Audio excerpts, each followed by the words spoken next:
Listen to part of a lecture in a sociology class. Have you ever heard the one about alligators living in New York sewers? The story goes like this. A family went on vacation in Florida and bought a couple of baby alligators as presents for their children, then returned from vacation to New York, bringing the alligators home with them as pets.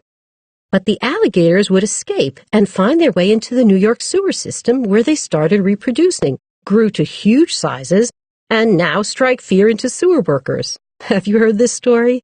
Well, it isn't true, and it never happened, but despite that, the story's been around since the 1930s. Or how about the song Twinkle, Twinkle, Little Star? You know, twinkle, twinkle, little star, how I wonder what you are. Well, we've all heard this song. Where am I going with this? Well, both the song and the story are examples of memes, and that's what we'll talk about, the theory of memes. A meme is defined as a piece of information copied from person to person.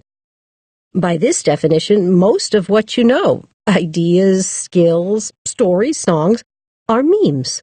All the words you know, all the scientific theories you've learned, the rules your parents taught you to observe, all are memes that have been passed on from person to person. So what, you may say? Passing on ideas from one person to another is nothing new. Well, the whole point of defining this familiar process as transmission of memes is so that we can explore its analogy with the transmission of genes. As you know, all living organisms pass on biological information through the genes. What's a gene? A gene is a piece of biological information that gets copied or replicated, and the copy or replica is passed on to the new generation. So, genes are defined as replicators. Genes are replicators that pass on information about properties and characteristics of organisms. By analogy, memes also get replicated and, in the process, pass on cultural information from person to person, generation to generation. So memes are also replicators. To be a successful replicator, there are three key characteristics: longevity, fecundity, and fidelity. Let's take a closer look. First, longevity. A replicator must exist long enough to be able to get copied and transfer its information. Clearly, the longer a replicator survives, the better its chances of getting its message copied and passed on. So longevity is a key characteristic of a replicator. If you take the alligator story, it can exist for a long time in individual memory, let's say my memory. I can tell you the story now or 10 years from now. The same with the Twinkle Twinkle song. So these memes have longevity because they're memorable for one reason or another. Next, fecundity. Fecundity is the ability to reproduce in large numbers. For example, the common housefly reproduces by laying several thousand eggs. So each fly gene gets copied thousands of times. Memes, well, they can be reproduced in large numbers as well. How many times have you sung the Twinkle Twinkle song to someone?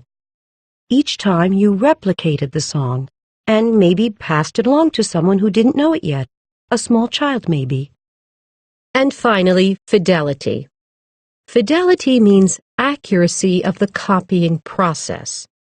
We know fidelity is an essential principle of genetic transmission. If a copy of a gene is a bit different from the original, that's called a genetic mutation, and mutations are usually bad news. An organism often cannot survive with a mutated gene, and so a gene usually cannot be passed on unless it's an exact copy. For memes, however, fidelity is not always so important. For example, if you tell someone the alligator story I told you today, it probably won't be word for word exactly as I said it. Still, it will be basically the same story, and the person who hears the story will be able to pass it along. Other memes are replicated with higher fidelity, though, like the Twinkle Twinkle song. It had the exact same words 20 years ago as it does now. Well, that's because we see songs as something that has to be performed accurately each time. If you change a word, The others will usually bring you in line. They'll say, "That's not how you sing it," right? So, you can see how looking at pieces of cultural information as replicators, as memes, and analyzing them in terms of longevity, fecundity, and fidelity, we can gain some insight about how they spread, persist, or change.